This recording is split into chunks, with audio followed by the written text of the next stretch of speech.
I'm nothing no more than you. You know, my job has been exceptional, though. I've been very blessed in that I've lived a life. God has enabled me to pursue my passion and tied it to my gift. I'm gifted at comedy, and I've been able to pursue it. So I wake up every day, and for a living, I play music and tell jokes. How big of a blessing is that? But you know, people, they look at that, but see, you lose sight of the fact that I'm 54 though.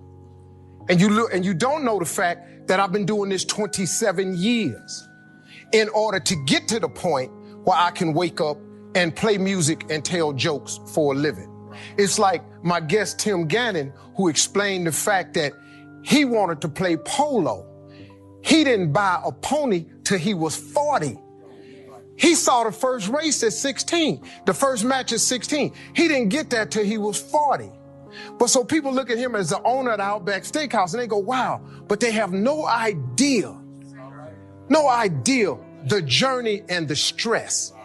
And what I want to talk to you about is stress. What stress is, what it really is. How it's necessary if you planning on getting to where you're trying to go to. See, stress is God's way of training you. It's preparation. But what most people do is, see, once you get stressed, you don't want that no more. So now you give up, you through. I'm stressed, so I don't want it. Nobody likes stress. You know, I work with a trainer. I have to work out. You know, 54, I'm supposed to, really, I ain't nothing fly, nothing like that. Really, I am, but, you know, I'm not, you know,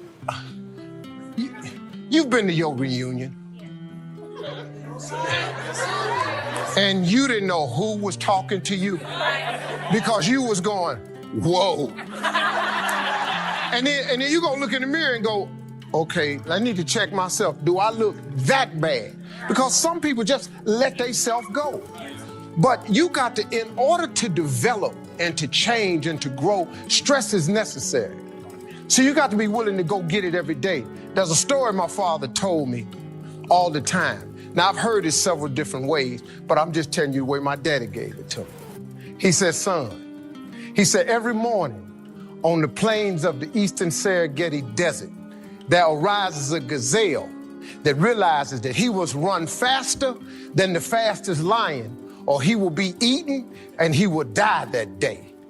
On that same desert arises in the morning a lion that realizes that he must run faster than the fastest gazelle, or he will starve and he will die that day.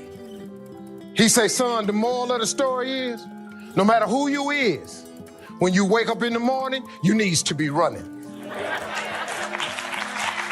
No matter, and he said, no matter who you is, this proper grammar is who you are, but my daddy didn't do that, and I was comfortable with it. And so what he taught me was a work ethic of how to work. In order to get to where you want to go, you got to put yourself under some stress, though. See, stress is necessary. God is a trainer. This is what I done learned about it. And all I can tell you is, you know, how I got to be who I am. That's all I can share with you. I got no other stories for you.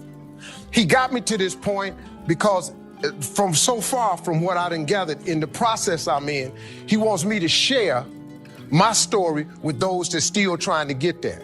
And at 40, you can still buy the pony.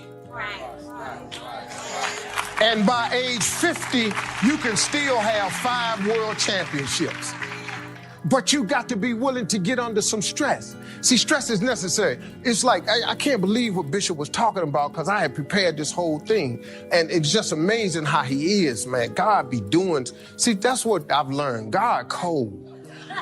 He tricky with it. He got moves you won't even, 3 of the things I was going to talk about, he talked about. Now I got scared to talk. Because, you know, I mean, I'm up here, you know, following the greatest preacher of all times with similar subject matter. But I have a different take on it because I had a different walk. So you see, the part he was talking about, that seed. See, I'm a seed. I really am. But a seed has to be planted. A seed got to have dirt put on top of it. If you take a seed and throw it on the concrete and walk off, the sun just burn it up. But guess what? Logically, in my mind, it doesn't make sense that to grow something, you should dig a hole, put it down in there, and cover it with dirt. Logically, that don't make no sense to me. But though. See, dirt is necessary for growth and development. Dirt builds character. Dirt gives you the push-through factor. Dirt makes you come with it when you don't feel like coming with it no more. And you get dirt in a lot of different ways. All of y'all that had dirt thrown on you. And dirt ain't always what you want. It's somebody talking about you down on your job. It's somebody accusing you of something that you didn't do. It's somebody telling you ain't gonna make it. It's somebody sharing information about you that ain't true. That everybody get dirt put on them. But see, when you're getting put under that stress, please know God is always working. Kirk Franklin's song, God is always working, so I smile. Because I know he back there. See, that dirt builds character in you. When they talking about you, it teaches you to withstand it. Then it gives you something to push through. So when you put the seed and you put the dirt on it, if you understand stress, stress really ain't just dirt. Stress, see, they don't call it dirt when they plant it. They call it soil. Because, see, soil has nutrients in it. What the nutrients, when people talking about you, dogging you, lying on you, backbiting, stealing from you, talking about you, they're actually putting nutrients in you. They're building character. You got character now. Now the seed, if they put a camera under the ground, you'd have seen the seed sprout open and start coming through the dirt. Because the dirt is necessary so you can prove yourself. You know, if you don't really want to be, everything you see above ground that blossoms and plants and grows and that's beautiful, it was underground one time. All them potatoes, collard greens, they was underground one time. Them apple trees, they was underground one time. So they had to prove themselves. See, you want to be successful, well, then you got to prove yourself. You got to push through the dirt. You got to come up through here. You got to come out. Then you sprout, and then Bishop say, then you become a tree. Next thing you know, you got fruit. So when you under stress, take the stress for what it is. Don't get fooled. Don't just think, man, Lord must not mean for it to be. What you tripping for? What you talking about? How you think you gonna be a plant, a tree, a flower, a bush, and ain't no stress? How you gonna get to be that without no dirt? Didn't they do Jesus? How you figure you supposed to get up out of here? He was pretty perfect. We ain't even perfect. See, I expect dirt now. I expect people to talk about me. Matter of fact, I look forward to it now. Do your thing, because if I can weather what happened to me and my family earlier, you can bring whatever you got now. There's some more stuff going around now that's about to happen. Bring it. Because now I have developed a character that is stress. I have soil, enough dirt on me that has provided me with nutrients. So now, let me help you understand how hard it is to be successful. It's very difficult because more people would be successful if it were easy. It's like doing 100 push-ups. You know, the average person can't do 100 push-ups. Now, some of you in here,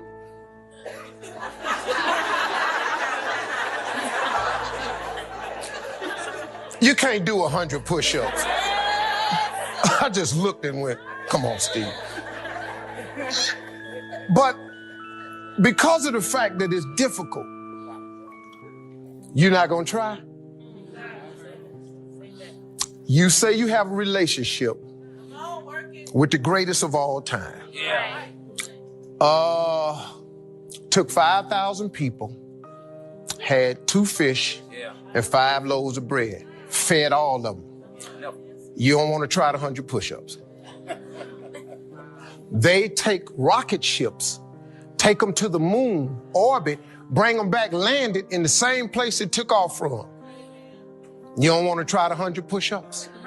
You don't really think you can do the 100 push-ups? See, the thing about push-up is, once you get started, it's difficult. But let's say by the grace of God, somehow you get 20 cranked out. And then you just keep on, and then you throw some prayer in the game, and the next thing you know, you got 40 knocked out. But you steady pressing. What you don't see is you developing a strength with that pressing. And then somehow you get to 70 and you look up and everything on you shaking. Your teeth is cracking. Your eyes is busting out your head. You can't believe what's happening to you. You get to 80, your clothes don't look the same no more. You somehow get to 90 and it's all coming loose now. And then through prayer in some kind of way, you ain't got to know how. You just got to start. See, too many people try to figure out the how. Now you're trembling, you're shaking, everything in you is about to blow up. But you done 100 push-ups. Now, somebody come to you and say, man, you say, well, I did the 100, I'm successful now. And then you say, well, good, now I'm successful. What I got to do to stay successful? Hold that position. After you done 100, lock and hold.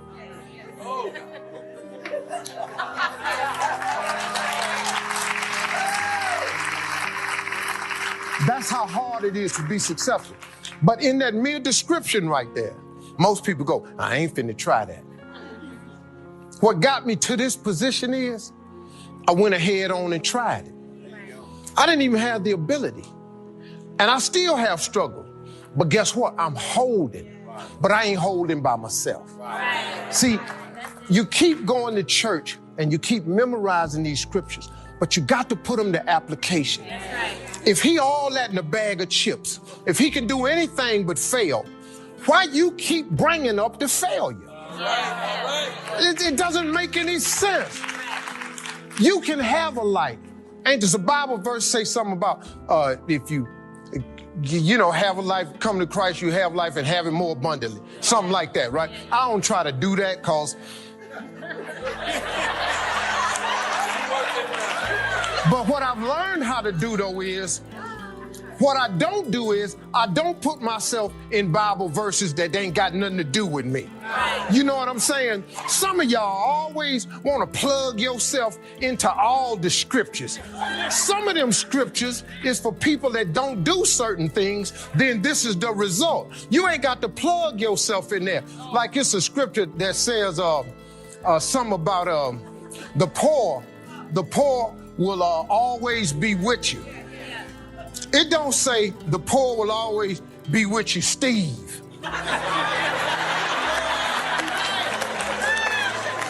So, why am I putting myself in that Bible verse?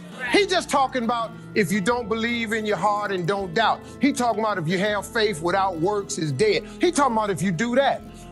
Don't put yourself in there. But if you want to justify why you poor, then you whoops that one out. I don't want to be in that one, so I don't pull it out. Stop putting yourself. It's some Bible verses that I can't really get to.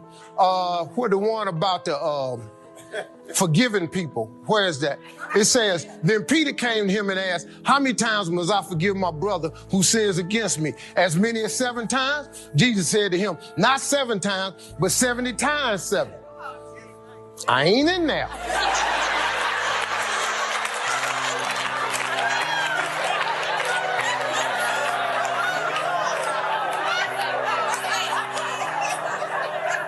I'm just gonna be real with you. Ain't no need of me lying about it. I ain't in that one. Because I'm just new. I'm new at this. I'm 4'5". You got about 4'5" with me. 4, and you need to pretty much need to quit coming over here. 7 times 70. Woo! That's something to shoot for, but I ain't met that person yet. Because I have a neighbor come over and always want to ask for something. I give it to you 2-3 times, but you don't say thank you. Hey man, appreciate it. Then you quit coming to me. I mean, if I was God, and which I know, please understand, he is who he is. Because he give us stuff all the time. We don't ever say thank you, but he keep on dishing it out. That's because he be forgiving you 7 times 70 and all this here. But I don't know nobody else that's in that scripture right there. Because I'm a human being. You can only play me so many times.